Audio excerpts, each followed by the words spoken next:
Welcome to Out of My Mouth, the program where raw thoughts meet unfiltered conversations. Join us as we dive into the depths of human experience, where we share stories, perspectives, and insights that just might challenge the status quo. Get ready to laugh, cry, and ponder the world around you like never before. This is Out of My Mouth.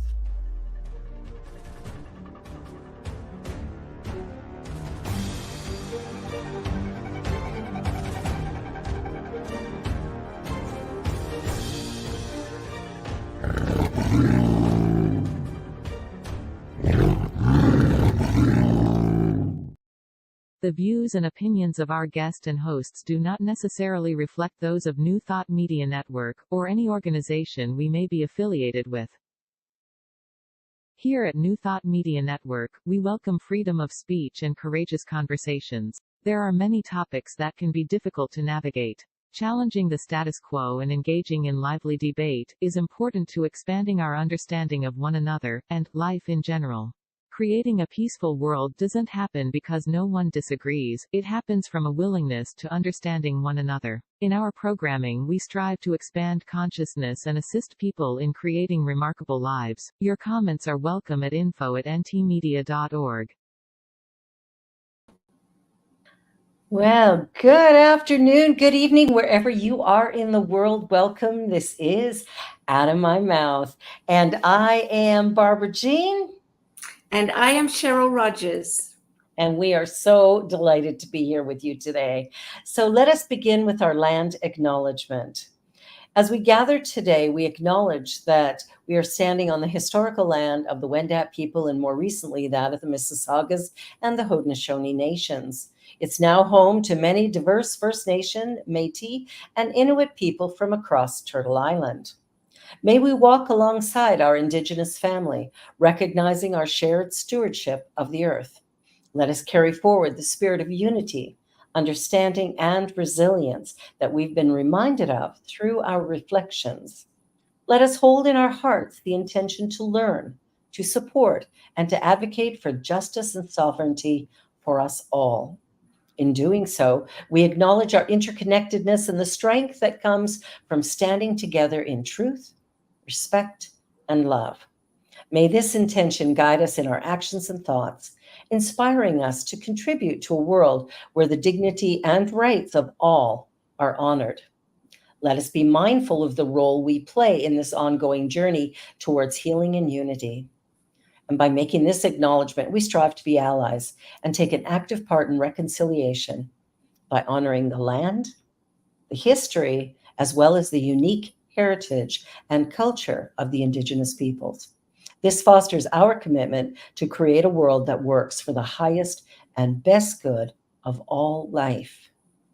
Please take a moment and acknowledge your personal commitment to the land you are on and the path you choose to walk going forward.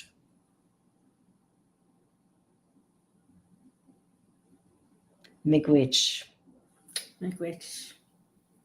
Thank you, Barbara.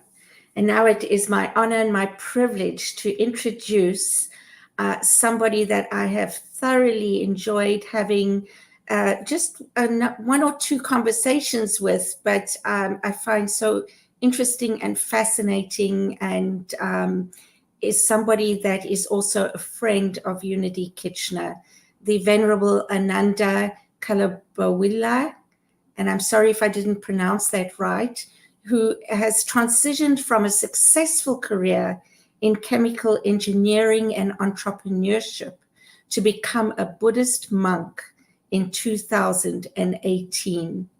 Currently, he serves as a resident monk and a director at the Waterloo Wellington Buddhist Monastery, offering Buddhist discourse and meditation to promote mindfulness and spiritual growth. And it is an honor to welcome you here today, Ananda, to share your spiritual journey about how you came from being a chemical engineering and a businessman to becoming a Buddhist monk. So welcome. Welcome. Thank you, Cheryl. Thank you, Barbara. And yeah, it's a pleasure to be here on this platform. And yeah, I think the last time I got to share this was at our Interfaith Grand River meeting. We have this session where one member would come up and then discuss the faith journey or the spiritual journey he or she has. So yeah, to share my background, I would go back to my childhood. I think that's what makes us who we are, according to Freud and Jung. Uh, so I think growing back, I'm originally from Sri Lanka, which is a beautiful island of the Indian Ocean. So when I grew up, I was exposed to a very multi-faith, multicultural setting. Compared to majority of the country would still be in a more monoculture or mono-religious setting. So because of my dad's job, we had to go back and forth into different parts of the country. And then when I was growing up, I lived in this area where it was my original language, or my mother tongue is called Sinhala, which is a Sanskrit-based North Indian sort of a language. But I was growing up in a area where there was a lot of Tamil, a South Indian language. And this was a time where the Sinhalese and the Tamils, two races, had a bit of a racial conflict. There was a bit of a tension, and there was a war, a civil war. So it was that period. So I could speak a bit of the two languages. And then when I was growing up, I first got into a Christian school. I was going to a college called St. John Bosco, which was pretty much a Catholic education. But I was born to a Buddhist family. And then something which really got me questioning about the religions when I was really young, like about 8 years old. I had a very beautiful, very loving teacher who was a Muslim.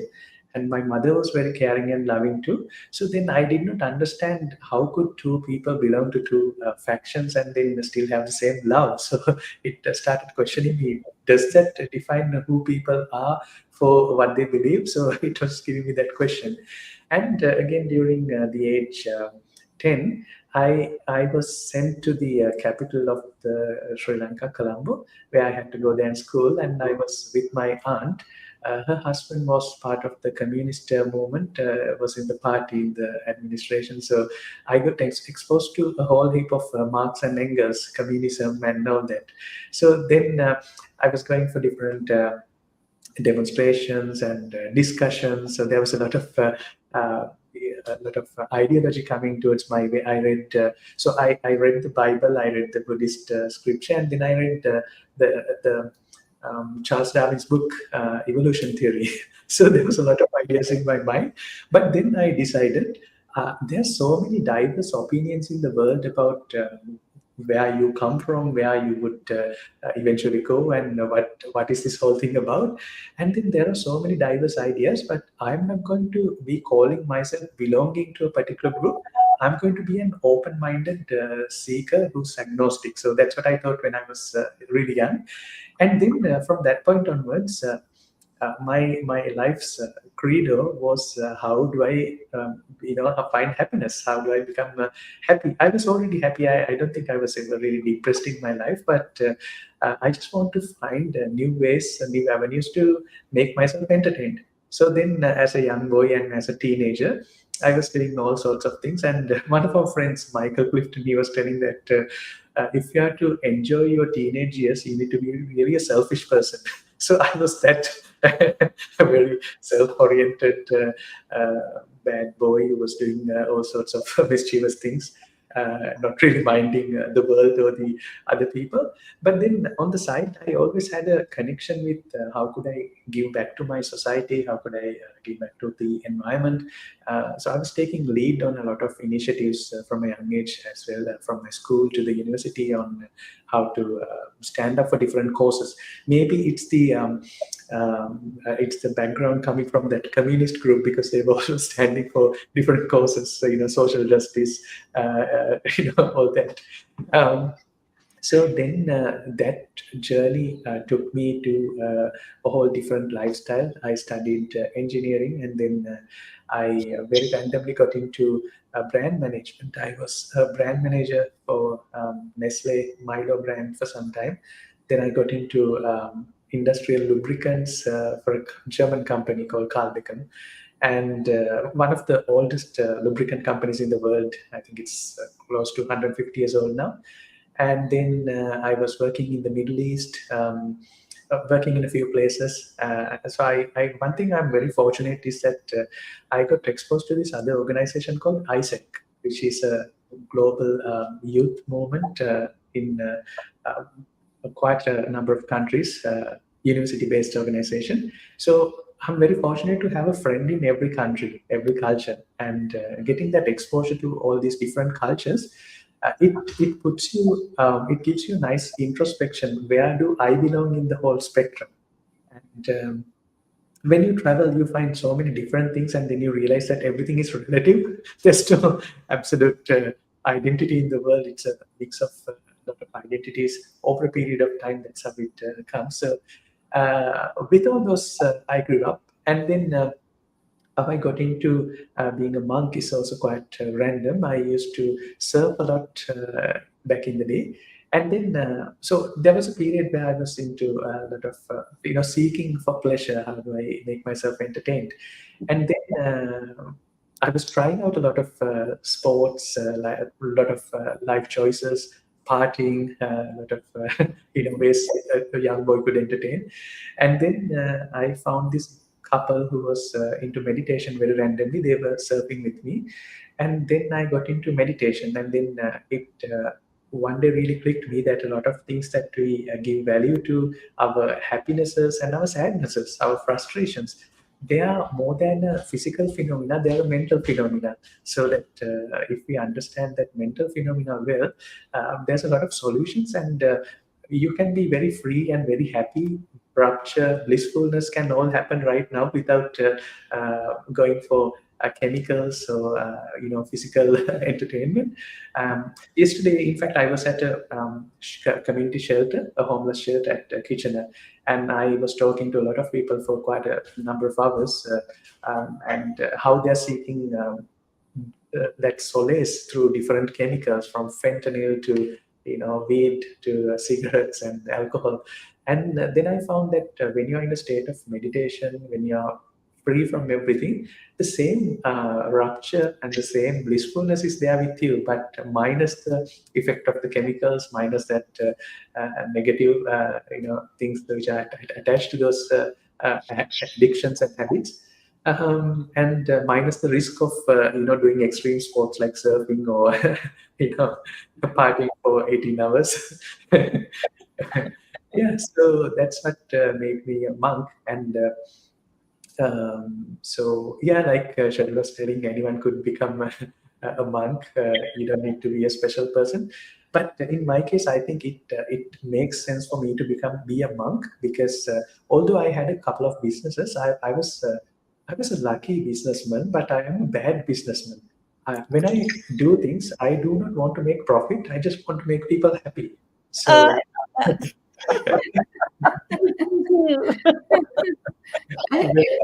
And Nanda, I want to clarify. I think it does take someone special to become a monk. But what I loved about hearing your story at the Interfaith Grand River meeting a little while ago was recognizing that we're all on a spiritual journey and we all come from the same place. And so you weren't born a monk. And, sometimes I know for me, myself, when I see a monk, I'm in such reverence and such awe. And when I heard your story, it made me think about how many people don't realize that this is also an option for them. It's a journey for them to learn more about meditation and have those conversations and to become really committed to a spiritual life. That's true. Yeah. I think also the fact, Cheryl, that in the world we have religions, we have organized religions. but we also have spirituality, and often the spirituality is sort of it's over the religion is over the spirituality, and we think Yes. being religious is being spiritual, but not necessarily. No. One of the hobbies I had back in the day was camping. So I would go to a jungle and then stay there for 4 or 5 days, right in the middle of the jungle, off grid with one or two friends. And then I realized that it's no different to a silent meditation retreat that you do, where you're free from it, right? And I also happened to do some ballroom and Latin dancing. I was quite serious with that, and I was doing championships and all. And then I also figured that in that moment, you are free from everything. It's no different to the form of meditation we do. So spirituality can be in a lot of places that we don't necessarily think it is. And I think another quality that I find that I can resonate with people who are in a spiritual path is the path for that ingredient of compassion that you have towards the people, communities, injustices, and environment. Like when Barbara mentioned during the land acknowledgement, when we reflected, right? So I think that's also a big part, and I'm very glad that I'm a Buddhist monk, because in Buddhism there's this idea that you need to do a lot of self-introspection, and then you need to really understand your mind, which is called the prajna, or the wisdom. So you gain wisdom, but wisdom about yourself is only a half-baked cookie, because you need the compassion to become wholesome. So compassion in one side and wisdom on one side. It's like a bird with two wings. You need both to take off. So Beautiful. Yeah. So That what is was it that drew you to Buddhism specifically?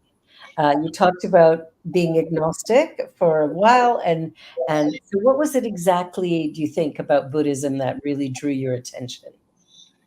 I think, Barbara, the main reason is Buddhism is a very non-dogmatic practice. Yeah, it's well, you can't avoid something becoming a religion eventually.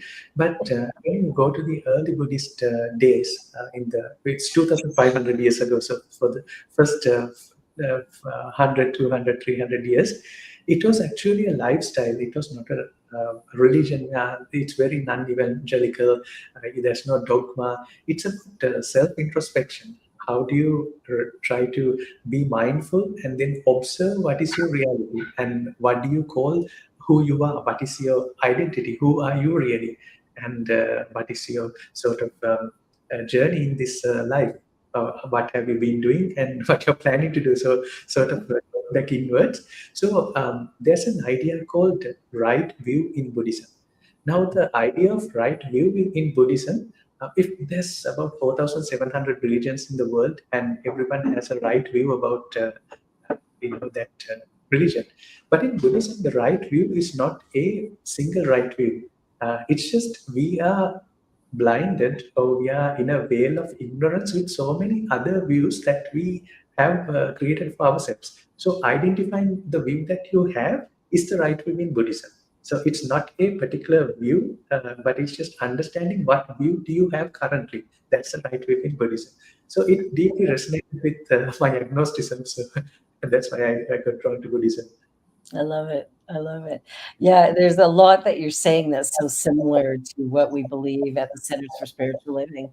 You know, the idea of oneness, the idea that we're spiritual beings, the idea of silence and meditation and inner reflection being the path that we walk in order to realize. And also that as we do that, we soon, at least for me, I soon caught on to compassion must be a part, because whatever I'm doing in the world, I am in fact doing to myself. And so coming to that understanding, yeah, it took a little work. Did the party thing, did all kinds of stuff, but arriving at that place of a deeper understanding, and I continue to work that, my own who am I in any given moment, but doing my best to show up as loving, compassionate, respectful, and kind in all the things that I do. So I really, and I love what you talked about with the mind, because suffering isn't about cutting my hand or whatever. It's how I think about what's just happened that creates the suffering as I ponder it for years or days. Yeah, I love that. I love that. Wow. I think, sorry, go ahead. I just remembered something. When we look at all the religions in the world, Christianity, Islam, Buddhism, Hinduism, or Sikhism, every religion has a component of good work that you do to the community called the alms, zakat, dana. So while the creators of these philosophies, these doctrines, they have created this beautiful idea of how to become compassionate.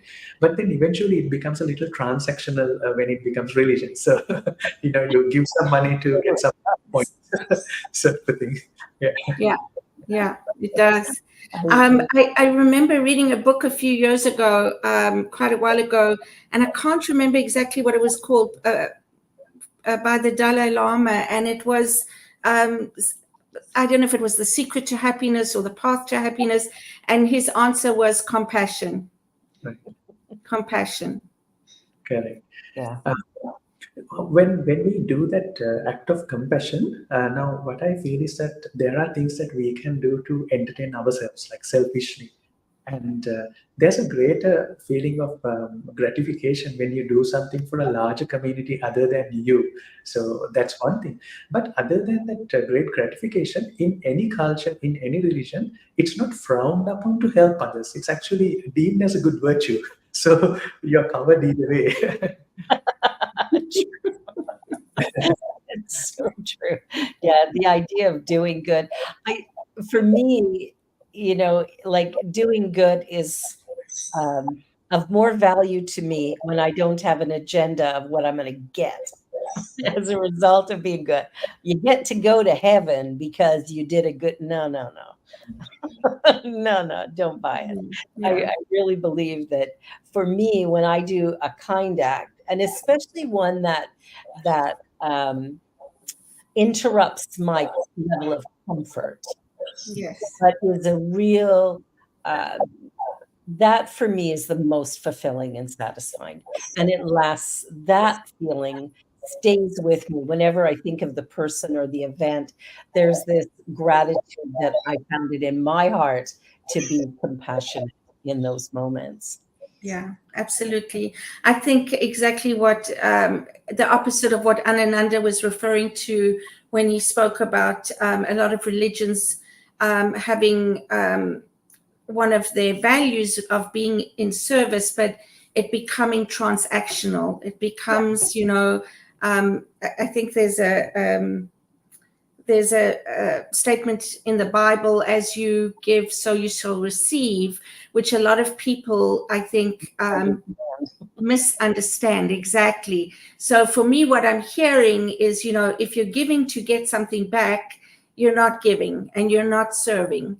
But for what you're talking about, Barbara, is giving with love and no expectation. And what you are getting back, what you are receiving, is that beautiful feeling of compassion and love, and just that connection of doing something good with or for someone. Right. So in that note, there's a concept in Buddhism which is quite close to duality called interdependency.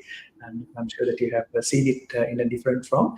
So let me ask a question, something like, do you know what's the biggest cause for divorces in Canada? The biggest cause for? For divorce? Divorces? Inability to communicate with one another. So it could be anything from communication, incompatibility, ego, selfishness, financial. But there's another way to look at what's the biggest cause for divorces. The biggest cause for divorces is getting married.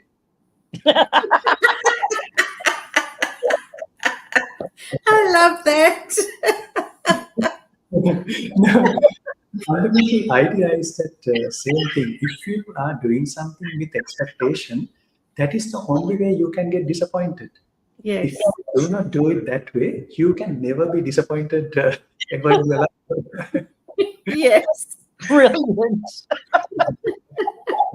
It's absolutely brilliant. I love it. I love it so much.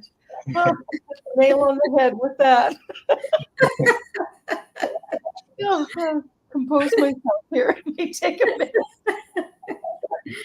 Oh, Yeah. it's so good. But Okay. I love the point that makes that, I'm disappointed or frustrated or whatever when I'm trying to force things to happen my way. When I'm putting myself in a position, then I sort of create something that's less comfortable because I've had an expectation I'll do this. And this is like, I remember the very first time I got married, which ended in divorce. The idea was, this was a perfect thing. I'd have a perfect family. I'd have a perfect little white picket fence. Everything would be beautiful and wonderful. That was my idea as a young girl, thinking marriage was the answer to all of my problems. Yeah. It just grew my problems bigger. I think, that's one of the things that I have learned in my life is if we do have expectations about anything, we set ourselves up. We set ourselves up for failure, for hurt, for pain. So doing something with, for example, even lending somebody money or even something from my kitchen or whatever, right? If I am asked and I am willing to do it, it means that I'm willing to give it away. Yes. And not expect it to come back. If it comes back, wonderful, great. If it doesn't, what often happens is that builds resentment, that builds all the negative kind of energy that some of us can tend to carry. So recognizing, doing something lovingly and not expecting anything back. And if I'm not able to, then rather saying I'm not able to is a better practice than the other way around. Sure. And I think also we can time to time check what's the size of our ego. When I say ego, like what do we think the reality or the world is really? Because if we try to zoom out, get out of our cultural attachment, our community attachment, we find there's so much, so many people that we are sharing the world with. There's 8 billion people. I remember when I was growing up, it was 6 billion, now it's 8 billion. And a billion is a huge number. To get an understanding of a million, if you draw 100 dots on a circle and encircle it, and if you draw 10,000 such circles, it will be still only a million. And 1,000 of those would be a billion. So it's a really huge number. Mm-hmm. So understand that relative perspective, how many people are there that we are sharing the world with compared to me, then it makes you humble. And I think it's the same effect when you, for example, go in front of the Niagara on that boat tour. You find the huge amount of water coming down, and then you're such a small speck of dust in the whole scheme of things. It makes you humble. So the same way, then, if we understand that reality, that I make a plan, I make a determination, I make a wish, but then there are 8 billion other people also who are doing their own thing. They have their own agendas. And not only those 8 billion people, there's trillions and billions of cells and organisms in my body. They want to do their own thing. I might want to be healthy, but my kidney might want to be acting weird. So accepting that fact that the world is not 100% under our control, just accepting that, it gives a great sense of relief and solace that things doesn't have to go the way I wish to. It can in so many other different ways. So it comes down to that. It is what it is. And if Exactly. I can accept what is, I won't be suffering. I might be uncomfortable for a minute, but I'm okay. We're going to take a short commercial break. Thank you so much, Ananda. This has been wonderful. We'll be back in just a couple of minutes. You're watching Out of My Mouth here on the New Thought Media Network. Don't go away.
Please help us say thank you to our organizational sponsors, including the Hepperlin Foundation, Affiliated New Thought Network, International New Thought Alliance, Science of Mind Archives and Library Foundation, Center for Spiritual Living Denver, Center for Spiritual Living Midtown, New Thought Philadelphia, Planned Happiness Institute, Summit Center for Spiritual Living, One Heart Retreats, Center for Spiritual Living on the Lake, Unity Spiritual Center, Kitchener, Om Center for Spiritual Living, La Mesa, Satya Center, Center for Spiritual Living, North Jersey, Unity of Savannah, and Center for Spiritual Living, Seattle, as well as all of our individual donors.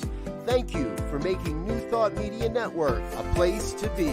Please come be you. And remember, like, share, and subscribe. New Thought Media Network, positively inspiring. Well, we're back, and our incredible guest today, a Buddhist monk, Ananda. We're so grateful to have you. And we've been talking about the things that cause our suffering a little bit, sort of, worried about the past or dragging it forward and projecting too far into the future rather than being present with what is and getting okay with that. You know, something that that I thought about, Ananda, when we just before we went to break while you were speaking, is recognizing what you were saying about so many people and so many different experiences and journeys, and being able to accept that, I think is really a gift, because that takes away being judgmental, right? It's understanding that it is what it is, that this is what's meant to be right here, right now, for whoever is experiencing whatever they're experiencing. And so it's not for us, and correct me if I'm wrong, but this is my understanding, it's not for us then to be judgmental about what a person is doing or experiencing or how they present themselves. That's true. Yeah. So I will take something from some of the Buddhist teachings that when we perceive the world, we cannot simply separate the perception and the concept that we are filtering that perception. So last winter, we had a few meditation retreats, and one of the things that we did was we were doing walking meditation outside. When it was -20, we were walking barefoot for about 20-30 minutes. Absolutely nothing happens to your feet, although it's -20. It's just we have this great fear that this is so physically uncomfortable and it's physically impossible. But when you try to observe the physical reality, which is not as bad as your mental reality. So even taking the same thing, we know that kids, they play ice hockey again during winter. And if you are put outside for 1 hour, it would be very uncomfortable and you would think it's a misery. But the kids, they love it. They enjoy it. So the physical reality is not necessarily equal to the mental reality. So there's all sorts of things, like we find COVID, for example, people were super paranoid with COVID. So when I was doing the engineering, we always had to do plants and plant designing and all that. So we had to come up with a risk matrix. So the risk, while being a very statistical phenomena, the fear is absolutely a psychological phenomena. They are not the same. So it goes to the happiness also. You can be very happy with something, and the same thing would make another person very unhappy. So then understanding that our perception of the world, the happiness and the sadness and the frustrations, they are all up here. It gives you a great sense of relief. Now I'll share something. I have traveled to Philippines as a monk. I have some great friends there. And one thing I got exposed to was when I went to this tribal area. They wanted to treat me one day, and they gave me a nice dish: dog meat, cucumber, and rice. So me being a vegetarian, of course, I don't generally eat meat, but then they offered, so I took it. And then while eating that, I was thinking the texture, the taste, it is not different to a yam or a something vegetarian, but it's just in our mind we have created so much about it. In that part of the world, it's a cuisine, but here in other parts, it's frowned upon. How can you eat a pet dog? Right? When you think about it, it's not the physical taste, texture, but it's what's really bothering you up here in terms of. So we have so many concepts, we have so many frames, which we call in the Pali language, it's called drushti or views. So they are also the measurements and the yardsticks that we have to judge people, judge situations, judge what's good and bad. So get rid of these yardsticks and then you're a free person, liberated. Yeah, because that's how we're trained as children. Oh, you're a good girl if you do this. Oh, you're a bad girl if you do that. And so now we're trying to unpack all that and realize everybody's created unique and special, their own, whatever that looks like. So yeah, I love that. And I was thinking about that, going for a walk in the cold. I'm fond of the cold, but walking barefoot in -20 weather would rate up there with walking on hot coals as well, which I have not done. I've not done either of these things. But I'm wondering, what is the frame of mind that is required? What is it that I have to understand or believe in order to do that practice without getting frostbite? Right. So again, linking to the previous question, why I liked Buddhism is that you do not have to believe in anything. Just observe whatever there is, and when you observe, try to be a non-judgmental observer. That's it. Which is very hard. Yeah. Some of the people who watch this might have seen a monk or might not have seen a monk. So if I go to Africa and ask a Bushman, what do you see here? They would say, I see a person. But someone who knows a monk can only see me as a monk. So it's very hard for us to separate from that judgment. But if we try to not be judgmental and just listen to what the body has to offer, or what the body perceives, what the eyes and the ears and the nose and the tongue, what they perceive in their base sensory level, we also develop this skill of observing without judgment. And that opens us to a complete different reality. How do we look at a person? How do we look at a situation without judgment? Now, having said that, if you take YouTube or Facebook, they have this algorithm in their service. They create a profile of me, let's say Anand. I have a profile on Facebook. So they also have an internal profile within Facebook, an algorithm which pretty much knows or predicts what I will be searching, what I'll be doing in the next few hours or month or particular time of the day. So accordingly, they will place the advertisements. They basically have a profile of me in their server. Similarly, in our mind, we have a profile of every person that we interact with. I have a profile of Cheryl, Barbara, which is different to the real Cheryl or real Barbara, right? And then whenever we interact, we interact with that profile in our mind, not the real Cheryl, real Barbara. Yeah. So the meditation or mindfulness is basically how do I sort of not give so much importance to that profile already preconditioned Cheryl or Barbara, but try to see as who's really out there. Yeah. Wow. Yeah. And like you say, that's not easy. That takes a while. So I have just while you're talking about this, and I'm thinking about something that I've applied for, that I'm challenging myself to do. And Barbara's already done that, and I never pronounce it rightly. So, Barbara, you pronounce it for me, please. Vipassana? Oh, Vipassana. Yeah. Okay, Vipassana. And this is for a 10-day silent retreat where there's no technology. You don't speak to anybody. You're cut off from the world. You don't touch anybody. I believe you don't even look at anybody. It's really just about meditation, eating and sleeping, meditation, eating and sleeping. And so the reason I'm sharing that is because I'm wondering if that is one of the ways that we are able to, like you said, be more aware and go within, so that we are less judgmental and that we are less, profiling people, basically. If that's part of how to get to a place like that.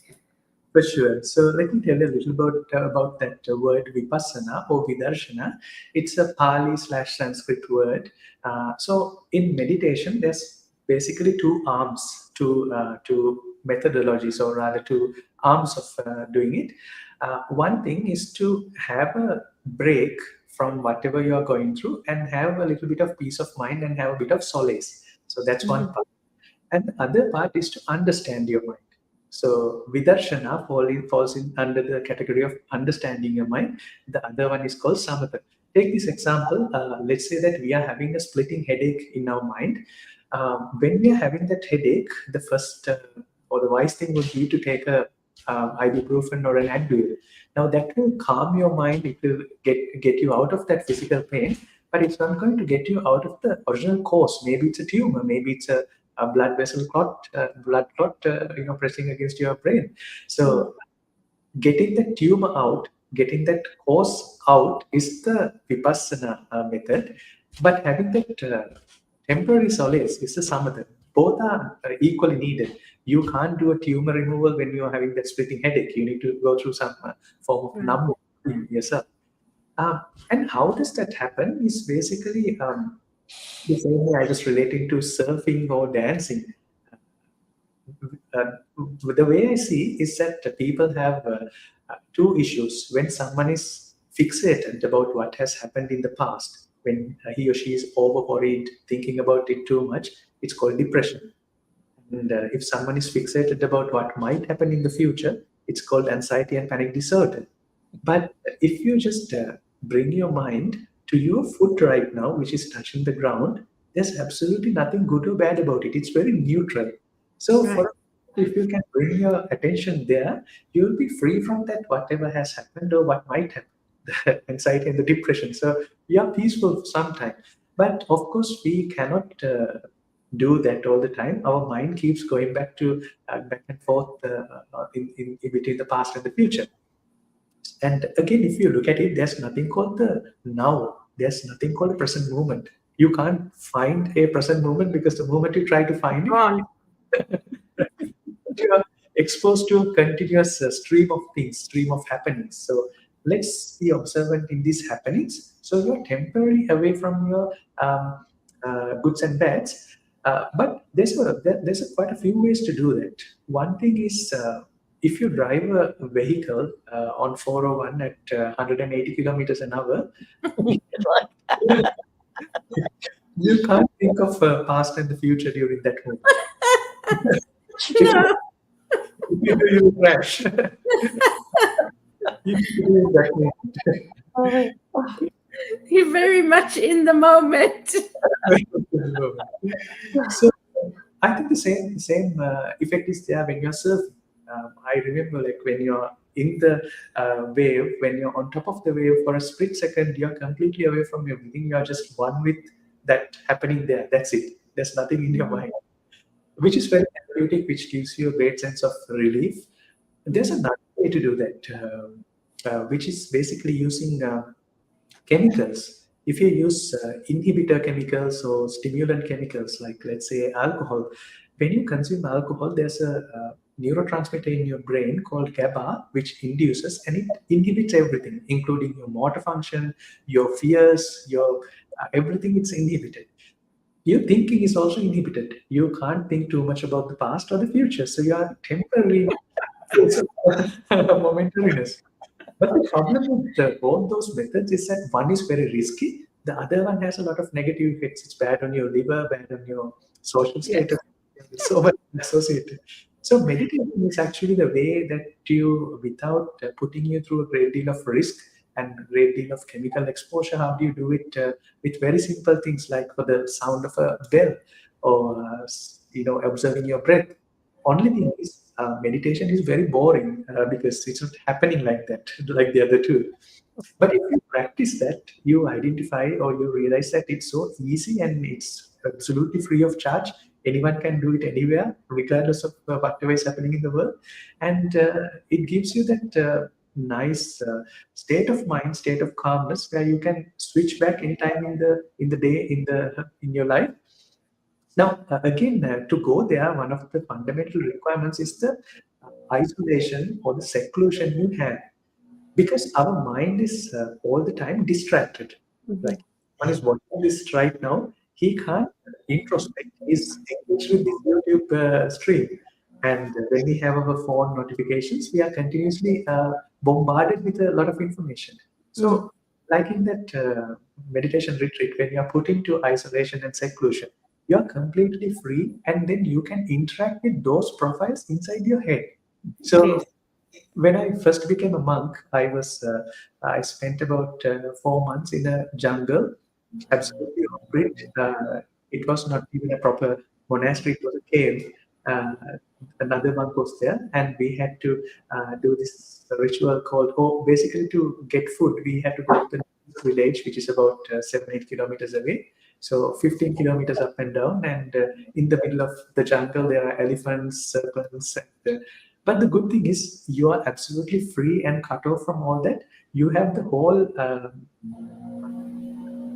all the time to look into yourself.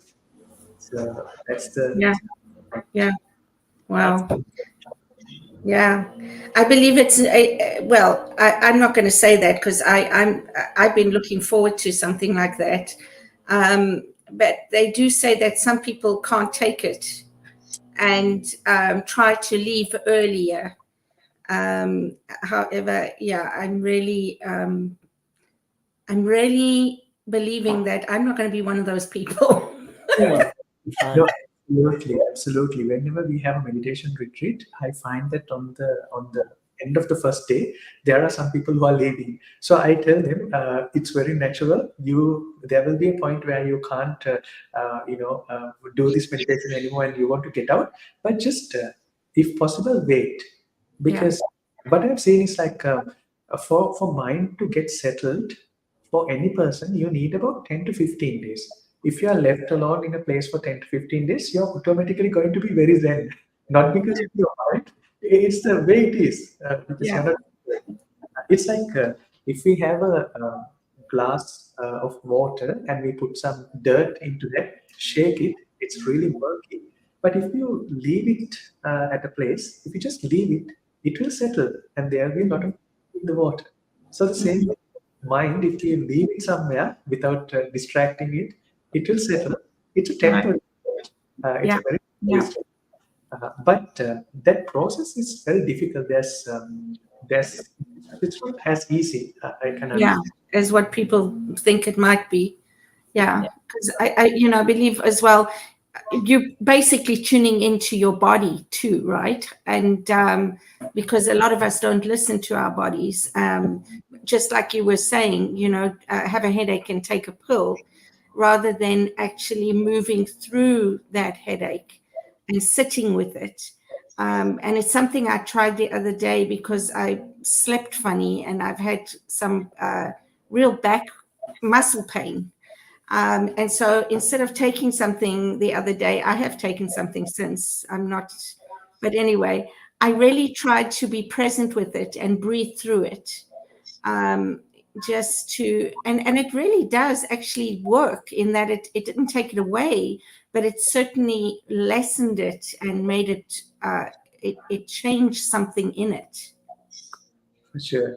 So, Cheryl, there's a beautiful example in the Pali Canon. Buddha had a discussion. So one day, a person he had a rash in his body. So when you scratch it, it gives you that nice feeling, even if it's painful. So we scratch it. So the only way that people usually know to get out of pain or mental suffering is to distract themselves with something else. So then he was thinking, well, I feel quite nice when I scratch my rash. What if I had 2 rashes? It will be more happier. I'll be happier. So that's what we do in our life. To get out of one pain, we create another suffering and we temporarily enjoy that, but it comes back and, Yeah. becomes Yeah.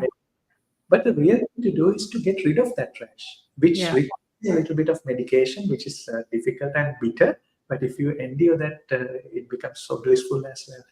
Yeah. Yeah. Thank you. Interesting. Like one of the things that I practice and try to teach with people with is also the idea that, if something's in pain, take your awareness there and just ask yourself, what do I need right now? Not what do I want or whatever, but what do I need? And the body actually will give us messages. The pain is just a message. It's like the body talking to us going, hey, hello, check in here, would you? Mhm. When I finished Vipassana, I didn't ever want to leave the meditation hall. I wanted to stay there forever. Everybody had left. I was the last person in there, and like they were wanting me to leave. But I'm sitting there going, I just didn't want the noise, that din that's forever around us. It really took me a minute to actually leave that room. It was a beautiful experience. Difficult in the beginning, but beautiful overall for sure. Yeah. Mhm. I'm Let looking me, forward to doing it again. let me add something to that, Barbara. Mhm. I think most of the people, maybe some can't handle that isolation, but most of the people, after some time, when they get used to, they just love that peaceful nature. But then, if we put ourselves in a jungle and stay there for our entirety of the life, it doesn't mean that we are completely healed and we are free. Because the No. moment you are back in the reality, you are again upset. So I remember a monk that I was with him for a few months again in a different jungle. And on the way coming back to the temple in the city, we had to travel in a public bus which had very loud music. He started crying because that music disturbed his peacefulness. And then I was thinking, before going to the meditation for a month, he was perfectly okay. Now he can't handle the music. So, Yeah. are you really better or is that worse? Yeah. Yeah. Well, I'm fortunate that, once I did leave the meditation hall, I was fine with noise again. I even recall traveling by van to a retreat for youth with 4 teenage boys and doing my meditation each morning on the road in the middle of all of them and their noise and Yeah. none of it was a problem. It Yeah. was, they'd look at me and go, how do you do that? And it's like, Yeah, Yeah. it's me. Yeah. It's my journey. yeah. Well, we're coming up to our last 5 minutes, if you can believe it already. And so what I like to ask is, what is one thing that you would love to leave for our viewers that may help them in their day-to-day experience? Right. One piece of advice or Right. I think the one thing I can leave is that let's start becoming more observant. Let's start Mhm. becoming more observant. And observing is not equal to visualizing, it's not equal to analyzing, it's just observing things as it is without looking at through a filtered glass. Let's start observing. And I think that's the best practice that anyone could do. It's very non dogmatic, non belief based practice. You just start observing things. And once you start observing things, you will find that there's a lot of relationships and there's a lot of causalities. Ignore all that too. Don't get into a conclusion because it's our minds are such that we love concluding things. So concluding without coming arriving into conclusions, let's just keep observing. And so during that observation, I think we find who we truly are and what is our capabilities, what are our the SWOT analysis basically in relevance to the rest of the community, rest of the world, rest of the environment, and then how can we become the best version of ourselves by the things that we can do, Mhm. not the responsibility, but because simply you can. So Right. Yeah. Love that. What about you, Cheryl? What is one thing that you got from this conversation, or one thing you'd like people to take away? Well, I just, I loved the conversation, and I'm grateful that I get to see Ananda in person on occasion.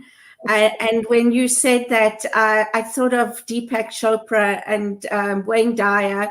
Whenever Wayne was a good friend, and he'd always call Deepak and ask for advice, and Deepak's answer was always the same: meditate.